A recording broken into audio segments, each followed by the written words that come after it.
Gəl sənə bu gün də şir bürcündən danış. Bu şir bürcəli var, vallah deyirəm, oturduğu yerdə hələ millətə dərd olur. Vallah deyirəm, bu şir bürcündə olan insanların Koroğlu kimi adları çıxıb. Şir bürcündə olan insanlar, vallah deyirəm, deyəsən bəzilərinə yaman od qoyur. Çünki bilirsiniz niyə?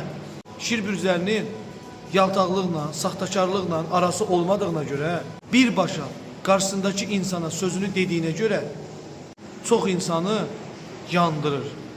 Şir bürcündə olan insanlar, saxta insanlar ətrafında olmaqdansa tək qalmağa üstün verirlər bu dünyada. Şir bürcləri dürüst olduğuna görə qarşısındakı insandan da dürüstlük tələb edir. Bu da saxta insanlara təbii ki, sərf eləməz. Şir bürcündə olan insanlıq, mərhəmət hər insanda olmur. Şir bürcü ilə dost olmaq da çətindir, düşman olmaq da çətindir. Çalış, şir bürcü ilə dost ol, düşman olma. Şirlərin dostluğu, sevgisi, vallah deyirəm, hər adama qismət olmur. Sənə qismət olubsa, qoru saxla. Şirlər günəşi təmsil edir.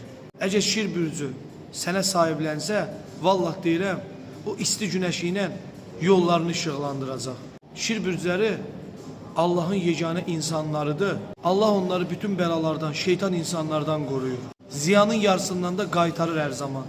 Nə qədər şir bürcündə olan insanlar yıxılsa da, vallahi sonunda dimdik, ayaq üstündə durmağı bacarır.